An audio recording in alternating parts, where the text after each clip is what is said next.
हाँ तो भैया कोई आखिरी ख्वाहिश है तो तुम बोल सकते हो। आज से 2 या 3 साल बाद मेरे बेटे को ज़ेनिन खानदान को बेचा जाएगा। उसे बचा सकते हो तो बचा लो। तुम मेगुमी फुशिगुरो हो ना? जानते हो तुम्हारे डैड ज़ेनिन खानदान से थे, जो जुजुत्सु जादूगरों का ताकतवर खानदान है। तुम्हारे डैड ने तुम्हें पालने के लिए खानदान को छोड़ा, और फुशिगुरो उन्होंने तुम्हें ज़ेनिन खानदान से बचाने के लिए हुकुम के इक्के की तरह बचा कर रखा था। तुम्हें गुस्सा आ रहा होगा ना? हाँ, मुझे गुस्सा आ रहा था क्योंकि वो सफेद बालों वाला इस बात को मजाक में ले रहा था। लेकिन उस वक्त उस अजीब से आदमी ने मुझे ज़ेनिन खानदान को बिकने नहीं दिया था। एग्जीक्यूशन पूरी तरह सीक्रेटली होगा? बिल्कुल भी नहीं। लेकिन वो लड़का पहले ही इसके लिए मान गया है। वो अंडर एज है, सिर्फ 16 साल का बच्चा, और हमें ये नहीं पता कि और कितने लोग उसके श्राप का शिकार हुए हैं। अभी तक 3 ग्रेड 2 सॉर्सरर्स और 1 ग्रेड 1 सॉर्सरर घायल हो चुके हैं, और इसीलिए तुम मुझसे बात कर रहे हो। शायद तुम ये बात भूल चुके हो। तुम इसकी जिम्मेदारी ले रहे हो? बिल्कुल, यूता ओकोत्सु अब जुजुत्सु हाई की जिम्मेदारी है। कुत्सु को तुम्हारे हवाले किया था। अब तुम्हारे पास कोई बहाना नहीं बचा है सातोरू कोजो। मैं कोई बहाने नहीं बनाने वाला था। तुम यहाँ भी मजाक कर रहे हो?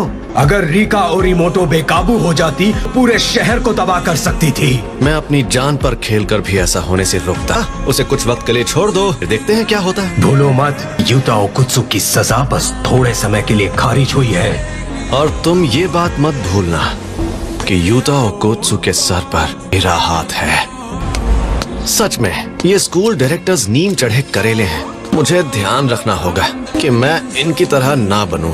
इन्हें समझ नहीं आता क्या? किसी को भी यंग लोगों से उनकी जवानी छीनने का हक नहीं है। किसी को भी ये हक नहीं है। वहाँ जो शक्ति थी वो अव्वल दर्जे की थी, और उन्हें बचाने के लिए जो शायद जिंदा भी ना हो, तुमने फर्स्ट ईयर वालों को भेज दिया। को तो बिल्कुल नहीं भेजना था। मैंने हमारे सीनियर्स से बहस करके जबरदस्ती उसकी मौत की सजा टलवाई थी, और जिन सीनियर्स को इस बात से दिक्कत थी, वे ना होने और उस शक्ति के हमले का फायदा उठाया और धोखे से यूजी को खत्म करवा दिया। तुम इसे कुछ ज्यादा ही पसंद करते थे। वो इसलिए क्योंकि मैं अच्छा इंसान हूँ और अपने स्टूडेंट्स की फिक्र करता हूँ। मेरे सारे स्टूडेंट्स काबिल हैं, खासकर 3rd ईयर का हाकारी और 2nd ईयर का ओकोत्सु। वो एक दिन मेरे जैसे भी बन सकते हैं, और यूजी भी उनके जैसा ही था। तो क्या तुम लोग यहीं बैठे रहोगे? जी शांत हो जाओ। UG welcome back. क्या आपको अभी भी यूजी से नफरत है? बात पसंद या नफरत करने की नहीं है। जुजुत्सु के कानून के मुताबिक यूजी को जिंदा नहीं रहना चाहिए। वो सिर्फ गोजो की बेवकूफी की वजह से जिंदा है।